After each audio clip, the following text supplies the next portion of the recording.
Hello, ladies and gentlemen. It is your host with the biggest nose, Jay-Z Courtside, coming at y'all today on, Wednesday, December 10th. I hope everyone's having a phenomenal start to their day. We got an interesting podcast today, folks. We only had 2 NBA games last night, but that did not stop me from preparing a banger of an episode for y'all today.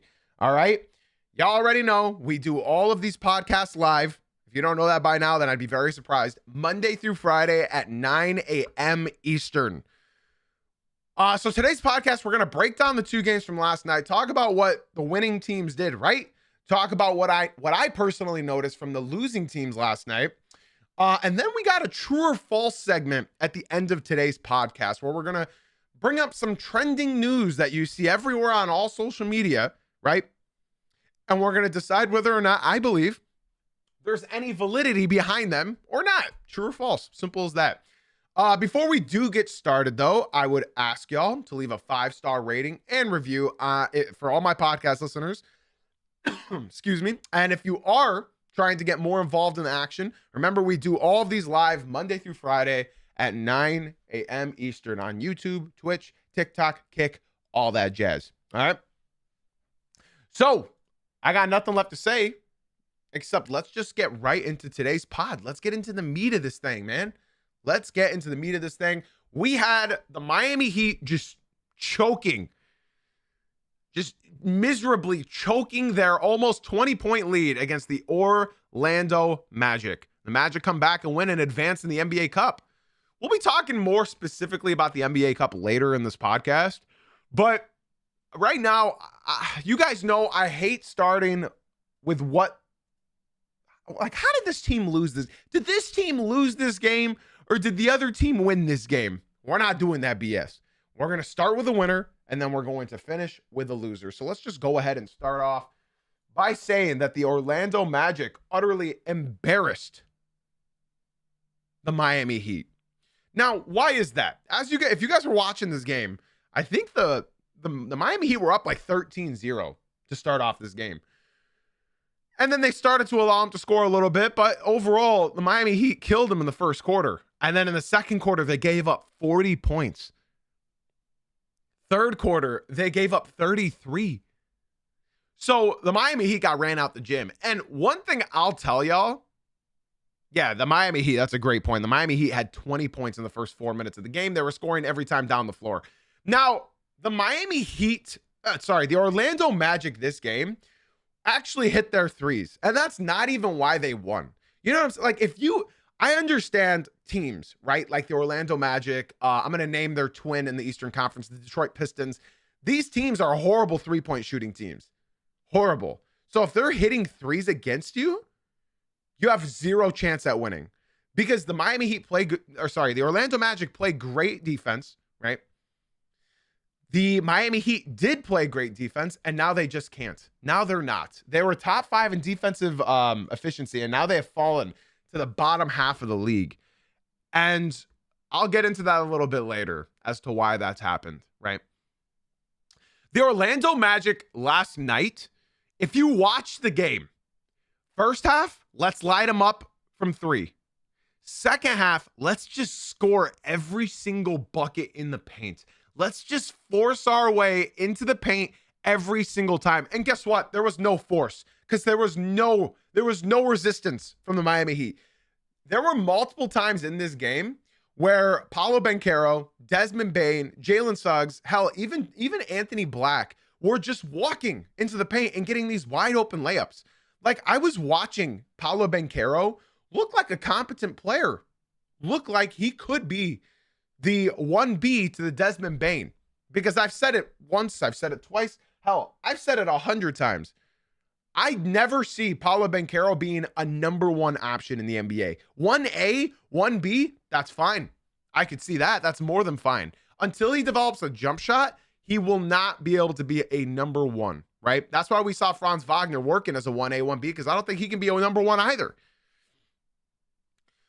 Paolo Banchero had 18 points last night, and he shot 5 for 13. The most important thing about Paolo is that he was actually trying to get to the rim more than he has in recent history. This all stems from one guy, and that's Desmond Bane.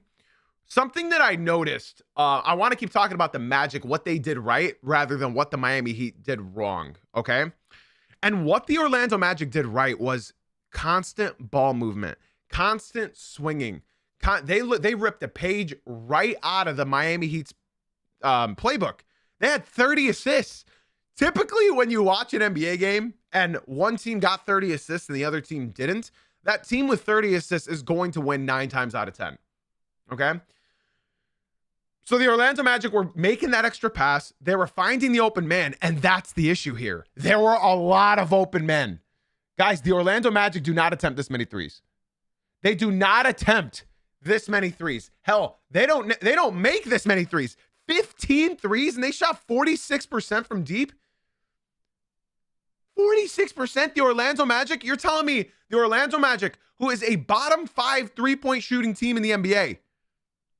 Bottom 5. There you go. You're telling me they shot you out the gym?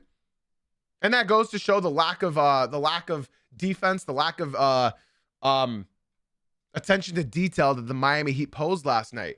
I can't tell you how many times I saw drive and kick, drive and kick, drive and kick over and over and over again. Ladies and gentlemen, there's only one play that is more elementary than the pick and roll, and that is the drive and kick.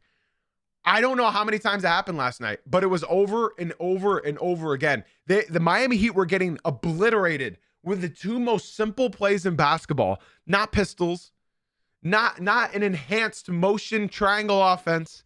No, they got beat by drive and kicks and pick and rolls. How many times did Goga Batadze get an alley-oop to him in the paint? He had 7 points. I think they were all alley-oops and a free throw. So when I tell you that the Orlando Magic didn't need a magnet ball that you'll see people talking about, that magnet ball that was going in against the Miami Heat, no, that wasn't it. The Miami Heat were just daring them to shoot, and they were hitting them. First of all, you can't leave Desmond Bane open for 3. He had 6 open threes. He hit them all. Jalen Suggs had open threes. He hit 3 of them. Paolo Banchero got 2 threes. You can live with that. If Wendell Carter Jr. is shooting 66% from deep, you got an issue. You're just not reading the scouting report. And then Tristan Da Silva loves sitting in that corner, and it was working. It was working. When the Orlando Magic started to realize that they were relying on their 3-ball too much, they were just driving to the hoop, and guess what? The Miami Heat were not putting up any fight whatsoever. When you look at this team right here, you would think that the Orlando Magic lost because they had limited bench production. It's really just Tristan Da Silva and Goga Batadze getting those like little buckets here and there, right? Jonathan Isaac didn't do anything. Tyus Jones didn't do anything. So when you look at what they lost to, it was just the starting lineup. And it somewhat makes sense. 38 minutes from Desmond Bane. That's a lot. That's a lot for a regular season in-season tournament game. But at the same time, you look at what the Magic did right, and it's not a whole lot more than what the Heat did. It just looked like it because they were getting ran out the gym. So the Orlando Magic played to their strengths, but the Miami Heat was just daring them to take those open shots and just inviting them to get open layups all game long. So let's go on and talk about the Miami Heat, and wow. I'm not going to talk about too extensively about certain things about the Miami Heat, because we are ending today's podcast with a true or false segment. And we are going to be talking about the Miami Heat specifically in one of those topics. Okay. First and foremost, I have to say something that could get tomatoes thrown at me, right? I have to say something. There's a group of people on Twitter, specifically Heat fans, obviously, that were doing some serious front running at the start of this game. They were up. They had a big lead at the beginning of the game. And then, unfortunately for the Miami Heat, it all collapsed right from there. And I sort of knew while I was watching this game, I was like, oh, the Heat are celebrating right now. The Heat are getting really hype right now. They're going to lose this game. Literally turned to my fiance and said, look at that lead. They're going to lose this game. I guarantee it. And that's exactly what happened. people were talking and correcting me saying that the Miami Heat have a top 5 in advanced metrics for defensive rating. They have fallen to the second half of the league. They are now 17th in defensive rating. That is not good. That's not good at all. When did this drop off happen, you might ask? Well, it was when a certain somebody returned to the court that I said, I am not ready to judge this team until he returns. Well, he's returned. And I know a lot of people on Twitter are saying, how dare you guys blame Tyler Hero? How dare y'all blame Tyler Hero? He's on fire. He's averaging over 20 points since he's been back. Okay, but what about defensively? Listen, y'all, I am not a Miami Heat fan. I'm a basketball fan. And something that I can tell you that is quite obvious right now is body language.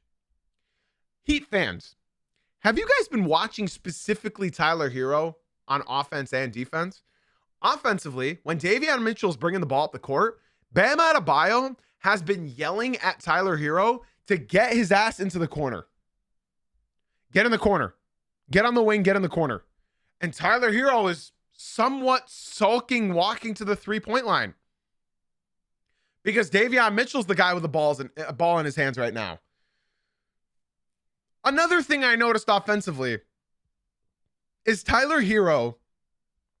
What was working so well for the Miami Heat, extra pass, extra pass, extra pass, extra pass, extra pass, swing it. I know you're open, but that guy's more open. Swing it one more time. I'm going to point something out to Heat fans, and if you guys haven't noticed, I want you to go watch a condensed version of this game back. You will know exactly what I'm talking about, and you will guys see why your offense is pretty bad right now.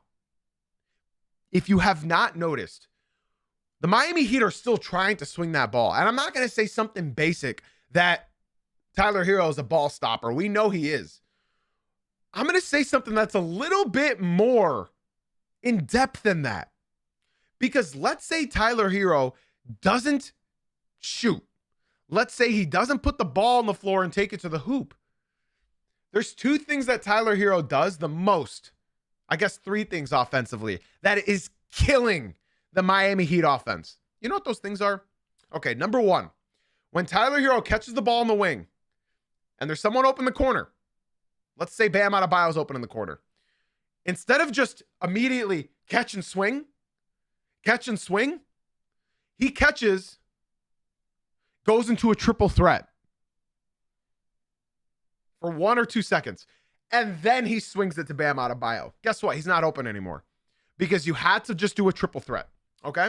Another thing that Tyler Hero does, I'm naming 3 things right now that is killing the Miami Heat's offense. He catches the ball, Bam Adebayo's open in the corner. He will, instead of doing a triple threat, he'll put the ball on the floor, do 1 dribble, sometimes 2 dribbles, and then swing the ball. Too late. Bam Adebayo's not open anymore.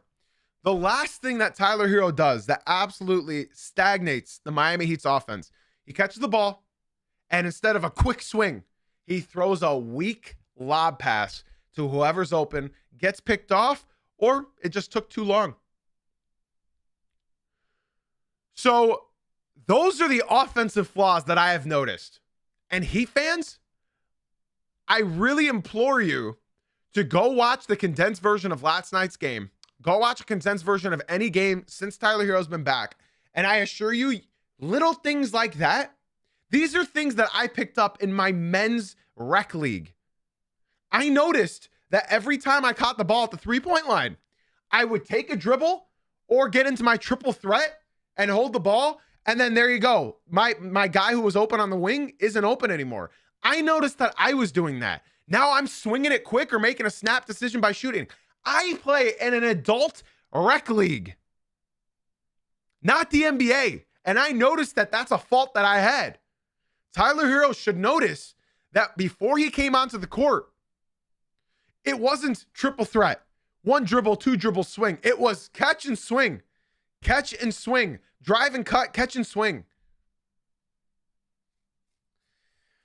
So that's their biggest issue offensively right now. Defensively, it's no surprise. I'm sorry, Tyler Hero fans. I understand that y'all love this dude, but defensively, I watched Cade Cunningham put his head in the basket multiple times 2 weeks ago.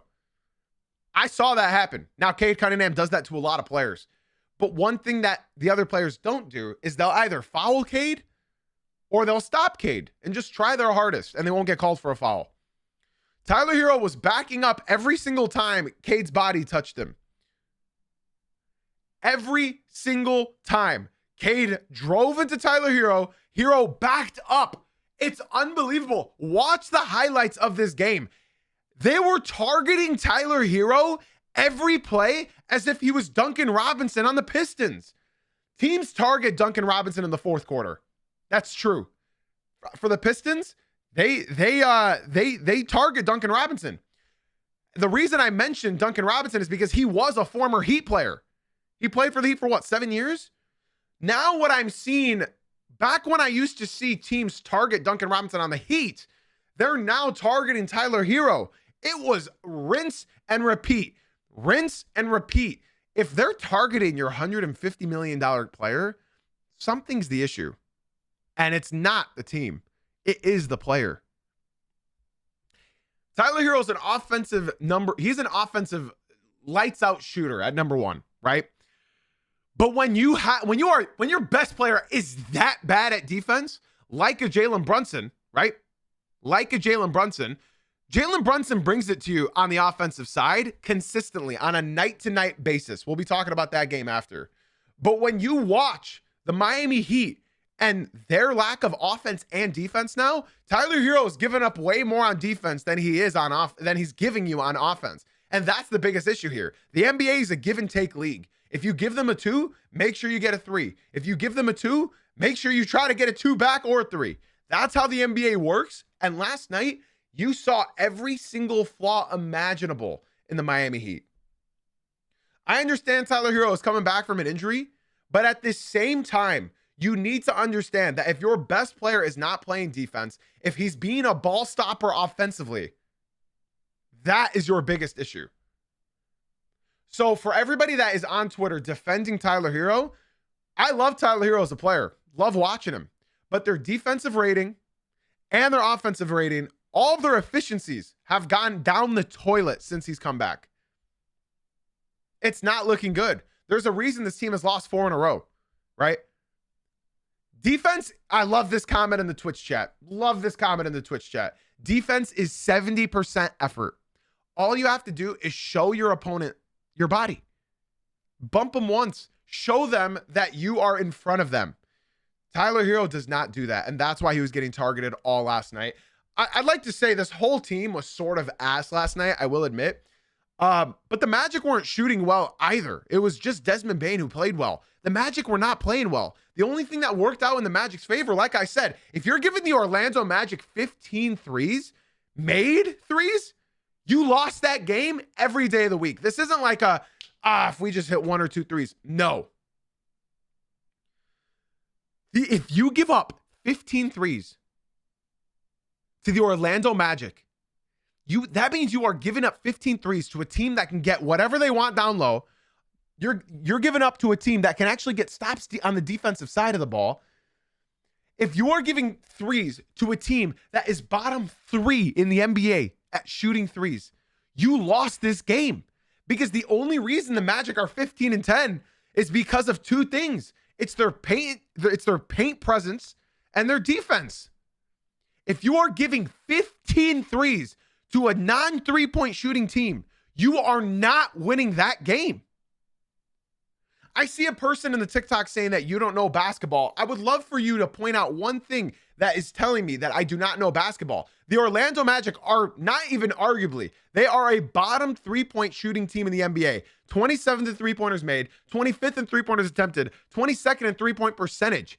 What they do well is get into the hoop. They are number 1 in free throws made, number 1 in free throws attempted. They're 9th in rebounds, top 12 in scoring, because they're averaging the top 3 most points scored in the paint against all of their opponents.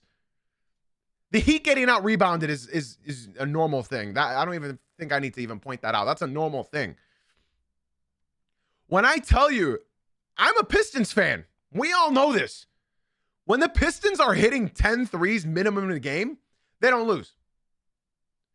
I'm talking 10 threes, because the Pistons do a couple things better than the Orlando Magic. The reason why I keep mentioning the Pistons in this discussion is because they are literally identical to the Orlando Magic in the East. They are twin brothers of the East. The Pistons are the best scoring team in the paint. Number one. The Magic are top 3 scoring in the paint. The Detroit Pistons are number 2 in defensive rating. The Orlando Magic are also top 5 in defensive rating. They're both elite teams guarding the perimeter, but they both suck at shooting from the perimeter. I love this comment from Mark in the Twitch streams. I really appreciate that comment. Desmond Bane has that takeover ability that we've been missing from a guard. I absolutely agree. I've said it once, but Desmond Bane is an elite player. And as much as I don't like the Orlando Magic, what I like more is basketball. And watching the Orlando Magic play basketball is either so much fun or unbelievably irritating. Last night, it was so much fun. Plain and simple. This was all without Franz Wagner. This is all without Mo Wagner, who hasn't played since last year.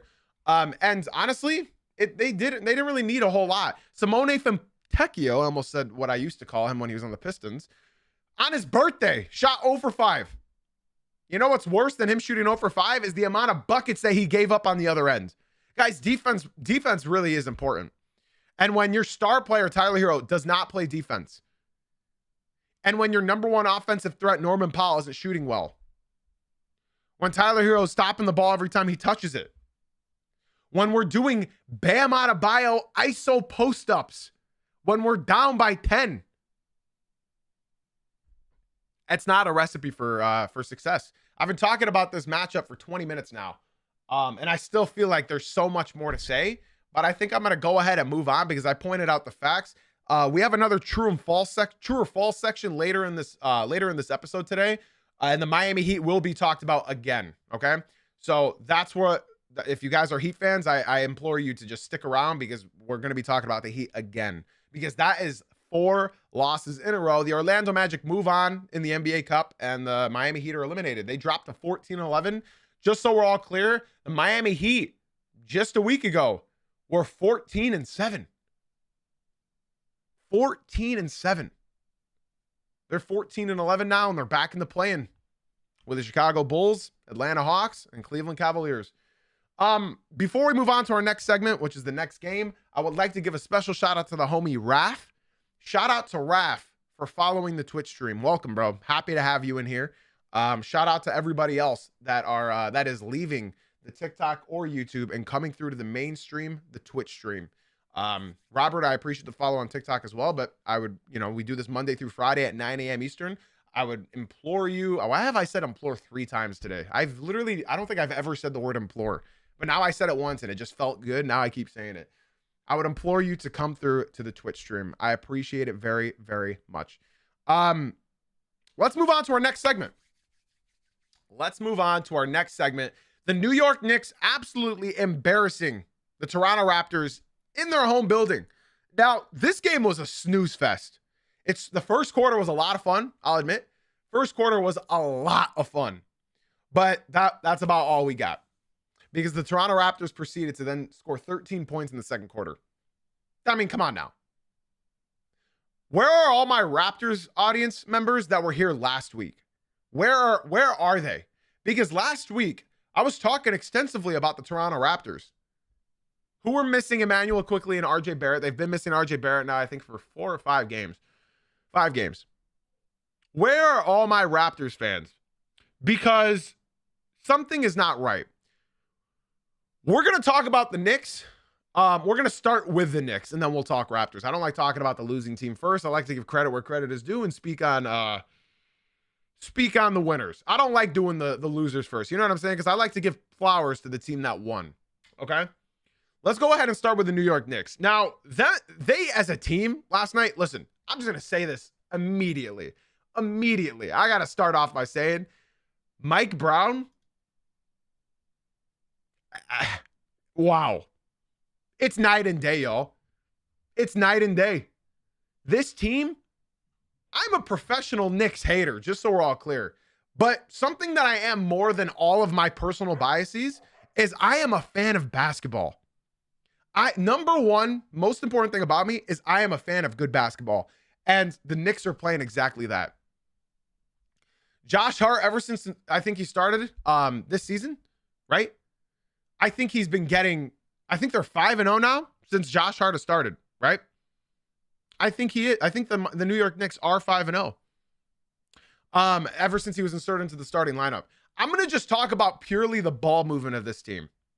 The ball movement of this team, right? Something that I've noticed the most about a Tom Thibodeau-led team is that ball sticks way too much. Way too much. Way too much. Okay? And with Mike Brown, that ball is swinging. That ball is swinging. All it was Jalen Brunson dribbling the air out of the ball over and over and over again. And now it's working. I honestly thought that Josh Hart was going to win Sixth Man of the Year. He's not. No, he's going to start for a while. He is not coming off the bench anymore. He is a starter. This is how it works. He plays like a big guard. I love it. I absolutely love to see it. Okay. Now, let's just talk about the facts here. The facts. Karl-Anthony Towns has absolute butt cheeks on the road. I don't know if you guys have noticed, but he shoots 42% from three at home. This is not my stat, by the way. I found this out from the commentators, good commentators last night. I don't remember who it was. But Karl-Anthony Towns is shooting 42% from three in New York, but on the road, he's shooting 23%. 23%. That's bad. He'll clean it up. I'm not worried about it. He'll clean it up. I want to talk about Jalen Brunson. Oh, my Lord. Oh, my Lord. I mean, come on, man. Come on, man. Remember when I said that I'm a professional New York Knicks hater? How can you hate this? How can you hate this? Jalen Brunson is a dog, man. Jalen Brunson is a dog. Jalen Brunson has been playing he had that one bad game. I don't remember who that was against, but he had a bad game. And he has finally awoken from that bad game. It genuinely felt like Jalen Brunson didn't miss any shots, but apparently he missed 6. Dude, this guy's footwork for a 6'2" guard, I haven't seen this before. Someone correct me if I'm wrong. Can you guys tell me another guard at 6'2" that has this elite of footwork? I don't recall. I genuinely can't think of another guard that does this. That floater that he's got became automatic last year. I don't think most 6'2" guards I've seen, they just sprint to the hoop and do some acrobatic finish. That's not what this guy does. This guy drives to the hoop after a tween behind the back, gets his back to the basket, does a little fake, and puts up a floater or puts up a midi fadeaway. It's a thing of beauty. Listen, I just talked about Jalen Brunson the other day. I said Jalen Brunson is too good of a player to be playing for foul calls. He's too good of a player to be playing for foul calls. He has not been playing for foul calls this year. And I can tell you what I noticed. Just so everybody understands how much ball I know, right? Just so everybody understands. Jalen Brunson was trying to get foul calls. That game that he had, that really bad game. I'm sorry, I don't remember what game it was. I keep referring it to that game, but it was when Jalen Brunson had an awful game. It was against Boston on national television. So Jalen Brunson had 15 points and he shot 6 for 21. That was a horrible game from Jalen Brunson, right?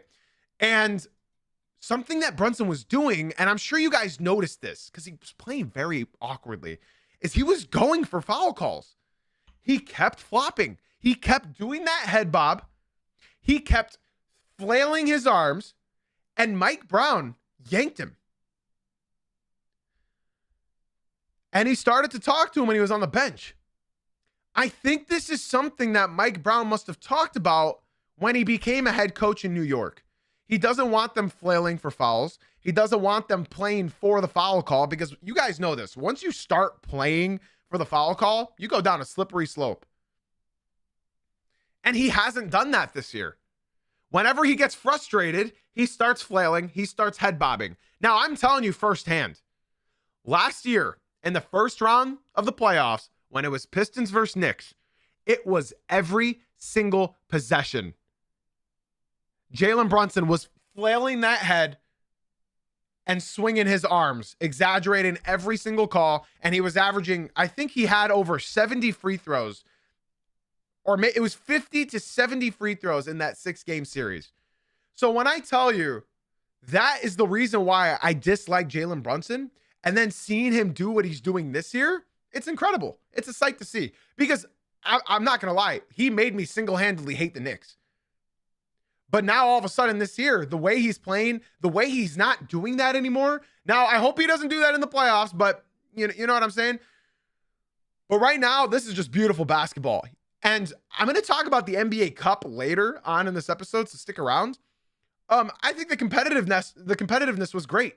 I think Cat had a horrible game, but it happens. He was great on the offensive and defensive glass. OG Anunoby was filling the gaps, but he didn't shoot well. This could have been a bigger blowout. Mikal Bridges and OG Anunoby were doing everything defensively, but it looks like that they didn't have any. They didn't really have any legs for offense. They did not have any legs for offense, and this is what I mean by, like, they don't need it on an everyday night. You know, all they need is the consistent defense, and offense is, it'll come. Something I noticed when I looked at the box score after I watched the game was the assist numbers. This can't stay. This cannot be a constant. I'm just letting y'all know. I think it'll increase when Deuce is back and Landry Shamet is back, but this cannot stay a constant. This will not work. This is playoff basketball. 19 assists, that's not good. That's not good. So that needs to increase. But if you're giving up 28 free throws to the Knicks and you're only getting 18 and you're just outplaying them in every facet of basketball, yeah, man, you're not going to beat the Knicks. And I don't have a whole lot to talk about as far as the Raptors go. What I will say is, I told y'all, all the Raptors fans have disappeared except for my Twitch stream. Kai, shout out to you in the Twitch stream. I had about 30 to 50 Toronto Raptors fans at my neck last week. Not exaggerating. I had so many Raptors fans at my neck. And it's no wonder, Canada, go Canada. Y'all were at my neck, and I won't forget that. I told y'all about this team, man. I told y'all about this team. I told y'all at the beginning of this year that RJ Barrett is going to be way more important to this team than y'all think. No, we got to trade RJ Barrett. We got to get rid of Emmanuel quickly. His contract is horrible. Nobody's going to want to take him. Y'all, I'm not here to tell you that Emmanuel quickly is going to save this team, but somebody will take his contract. There is some upside. Some. RJ Barrett, on the other hand, y'all have not realized how important he is to this team. I think now you guys are. RJ Barrett does all the little things. RJ Barrett does all the little things. He does not have plays called for him. He'll sit in the corner and he'll hit you an open three. But he'll also sit in the corner and back cut or take a backdoor cut to the basket. RJ Barrett does all the things that a player doesn't really want to do on the basketball court, and he does them at an elite level. At an elite level. You can't really ask for much more from Abaji. Jamal Shed is doing all he can. He's not a starting point guard yet. Colin Murray-Boyles, he was okay. Jacoby Walker was okay. I think this is the worst Mamu game of the season. They had no bench production at all. I mean, look at this. Chucky Hepburn 0 for 3. Grady Dick 0 for 3. AJ Lawson 0 for 2. Garrett Temple 0 for 1. Jonathan Mogbo 1 for 1. They had no bench. They're missing Emmanuel quickly. They're missing RJ Barrett. And like I said, man, I've been preaching to the heavens that RJ Barrett is arguably the second most important player on this team. Brandon Ingram did his thing offensively, but if it comes down to a mid-range shot every possession from Scotty Barnes or Brandon Ingram, I'll be honest, y'all, Scotty was not impressive last night. He was not impressive last night at all. 13 points in almost 40 minutes. Defensively, he was getting destroyed by pretty much Jalen Brunson every time he drove to the hoop. He was trying on Cat, but he was trying so much with Cat that it just wasn't working. It just wasn't working. Yeah, Scotty looked very soft last night, and I was not a fan of how he was playing. He took 6 threes. 1 for 6. That's not a good game. That's a horrible game for Scotty Barnes. Horrible game. He looked tired. He looked lazy. He didn't look like he wanted to play. It really looked like Brandon Ingram was the only one that came up to play. I mean, there's a reason he had 31 points and was almost all in the first quarter. I was very frustrated watching this game because I'm watching them get open 3 after open 3 after open 3. I'm not ready to have a serious conversation about Scotty Barnes. I'm not ready to do that because he's been really good this year. He just hasn't taken that big leap that we were all sort of expecting. Like, you know, how Cade had his leap. It's looking like Evan Mobley right now. I think they're just going to be a standard third option on a championship team. It's very early to say that. So I'm not going to just go out on a limb and say I'm 100% right here. I think he's only 23. He's 24. He's 24. He's dipped below 20 points per game. He's not going to get back to 20 points per game. On his 3-point percentage is only going to continue dropping. It's dropping 2% every single game. So the leap that you thought he was going to have, I don't think he's going to have a significant jump. Especially when you look at, like, I mean, the best comparison right now is looking at Evan Mobley. You know what I mean? Where I think they're just going to be a steady number 2, number 3 kind of guy on a championship team. I still love Scotty Barnes, but that was an ugly game after last night. Yeah, I know a lot of people have been saying that they played 7 games in 11 days, or 7 games in 11 days. So I understand. Maybe fatigue played a part. They're already thin. They're missing RJ Barrett and Emmanuel quickly, but I don't want to sit here and like say an irrational comment like I saw on the TikTok a second ago. The guy said Raptors missing 2 of their 4 best players and them looking bad isn't rocket science. Listen, you're acting as if RJ Barrett and Emmanuel quickly are Jalen Brunson and Karl Anthony Towns. Let's chill out here. Let's chill out. 2 of your 4 like, I hear you. But RJ Barrett is a glue guy. RJ Barrett isn't going to win you an extra bunch of games. And Emmanuel quickly, especially, you're telling me that the team is missing. Emmanuel quickly is not, he ain't great. He is not great, especially his shooting. He is not great. Defensively, he's okay. That's about all I got for the games from last night. I mean, we almost broke those down for about 40 minutes. So hell yeah, shout out to us. The Knicks also beat a healthy Raptors team just a couple weeks ago as well. So shout out to the TikTok for reminding me about that. All right, TikTok, if you guys are enjoying the stream, be sure to swing on into the Twitch stream, Jay-Z Uncut on Twitch. The link is in my bio. Let's move on to our next segment, our final segment of today's episode, where we're going to be playing a little game of true or false, okay? And we got 4 topics here, so get involved. I want to hear what your guys' opinions are on these true or falses. So if I'm going to say something, and I want to hear from you. Is this true or is this false? I'm going to share you guys what I think. So help me talk through it. True or false? The Miami Heat will make a big move by the trade deadline. We have all of the text and the graphics on the Twitch stream. So make sure y'all come through to the Twitch stream. It's Jay-Z Uncut on Twitch. I think this one is complicated to say because I highlighted big. Because that's what everyone's trying to hype up right now. That they think it's going to be a big trade from the Miami Heat. They think they're going to swing for Kawhi. They think they're going to swing for Giannis. They think they're going to swing for LaMelo, for Trey, for Ja Morant. I hope not. I don't see it. I don't see them making a big trade. Not by the deadline. I don't see it. I do see them making a trade, though. I see them making a trade. I don't think they're going to get rid of Tyler Hero. I don't think they're going to go and swing for the fences. I understand the East is quote unquote wide open this year, but look at their rivals here, right? Their rivals here are like, let's look at teams that rival the Miami Heat and get it in their way, right? You have the Detroit Pistons who exploit every single one of the Miami Heat's weaknesses. You have the New York Knicks who I mean, they're come on. Yeah. You have the Orlando Magic who seem to have their number. They can't beat the Magic. I don't think they can beat them in a 7-game series either. I don't know. The way that they collapse against the Orlando Magic is embarrassing. And then you also still have the Cleveland Cavaliers who haven't been playing well yet. You have the Atlanta Hawks. Like, you have a bunch of these average teams. So when you look at the Miami Heat, are they a couple pieces away from putting together a reasonable run at the playoffs, right? Miami's always picking up the phone, but they rarely make a move. I love that comment from Mr. Miami in the Twitch stream. Do You Burn Bro from the Twitch chat said they're not going to make a big trade. D'Angelo Russell caliber.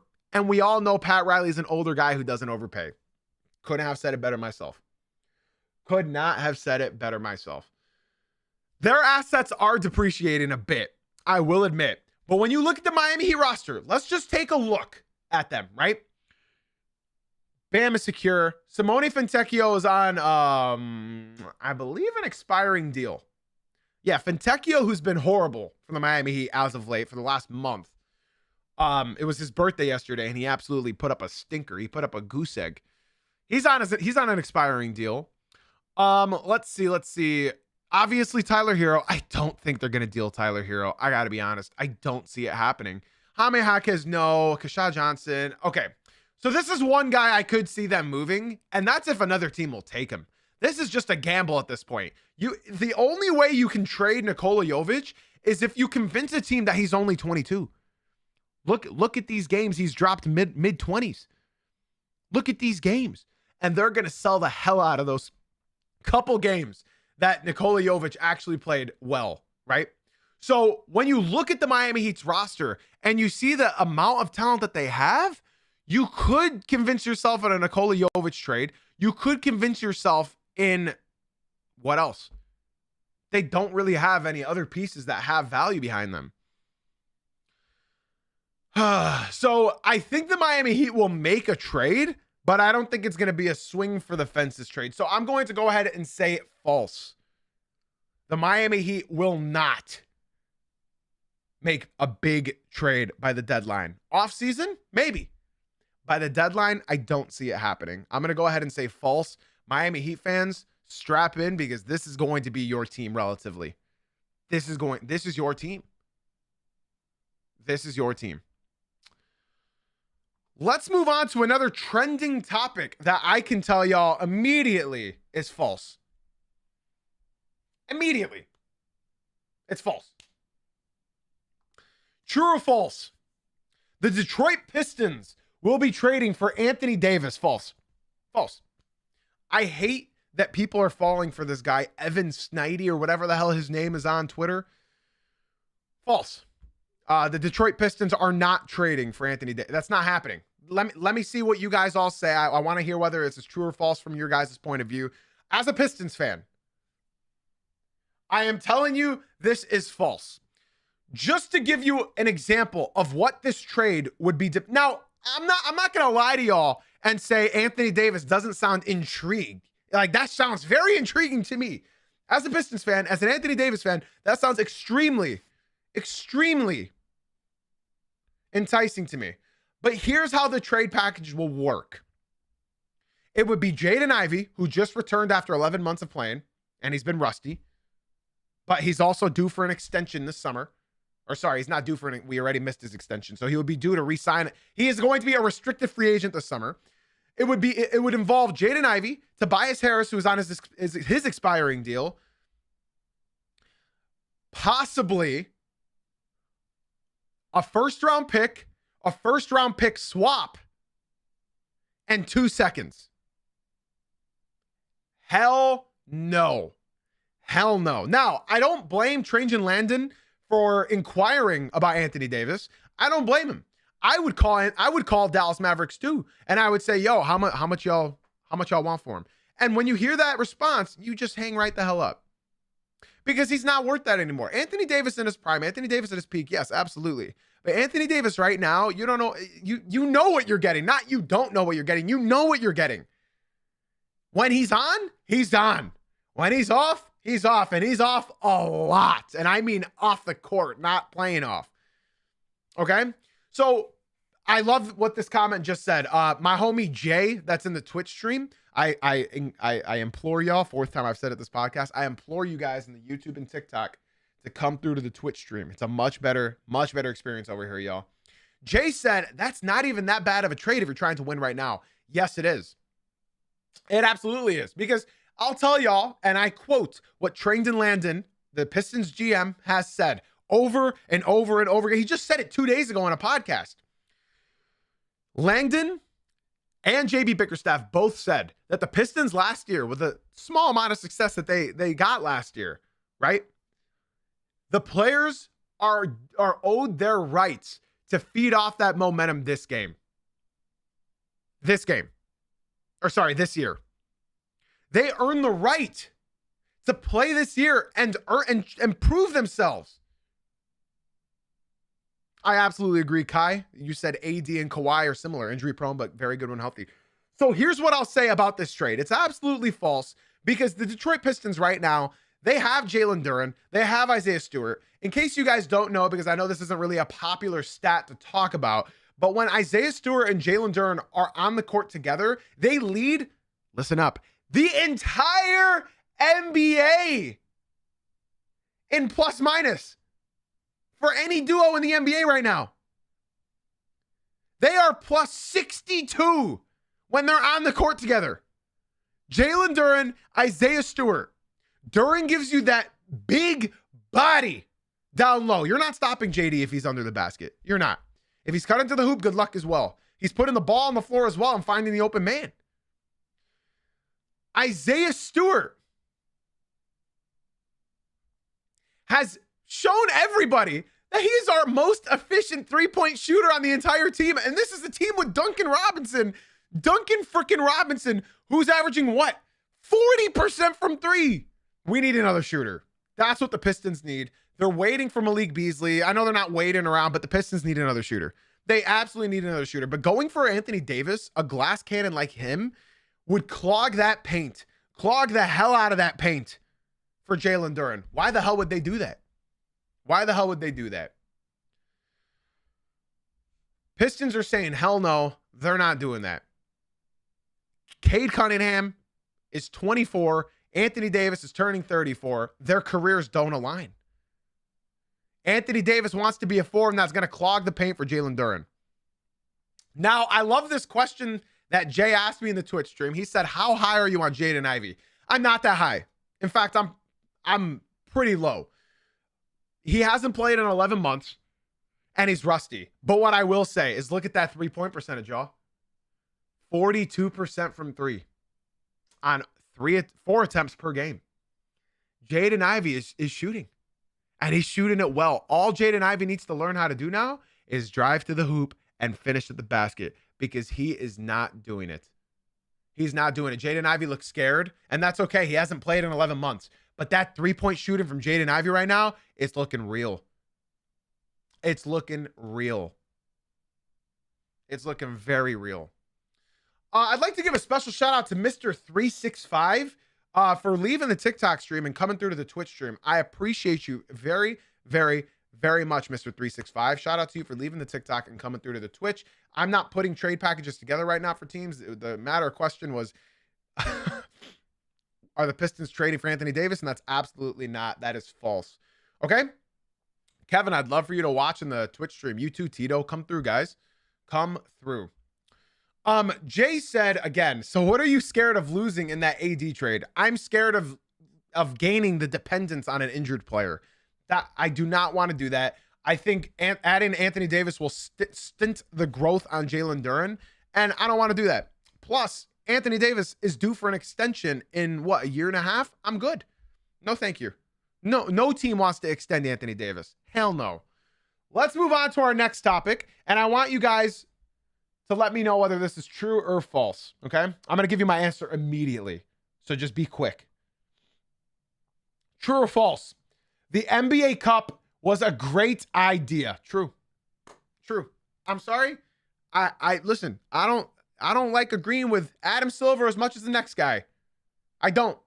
The NBA Cup, though, was a great idea. Now, I won't go as far as to say as the court is a great idea. Those courts are hideous.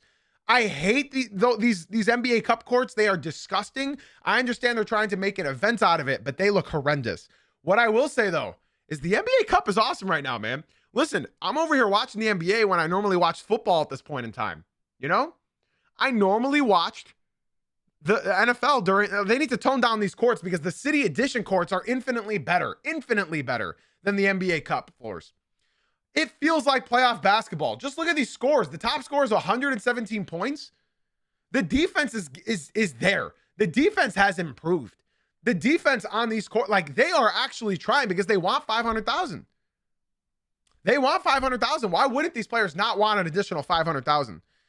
I think if it was anything but money, they wouldn't be trying, just like the All-Star game. Nobody tries in the All-Star games because there's really nothing on the line. I think the NBA Cup is a great idea. I think it's a splendid idea because these players want that money. Watching Brunson last night, I was getting flashbacks to last year in the playoffs. Genuinely. Brunson was out there trying. Regardless of some of the high-scoring games in the NBA Cup, I think competition is good. And anytime you add a little incentive as far as money goes, I think it's a great idea. I think it's a great idea. The players are trying more, and it's making the most boring time in the NBA enjoyable. So I think anytime you add some real competitiveness and some fire under these players' asses, I think it's a good thing. I think it's a good thing. Let's move on to our last and final segment. True or false? Answer with me. Giannis will be traded by the deadline. I said this was false last week. Part of me wants to stay on that side,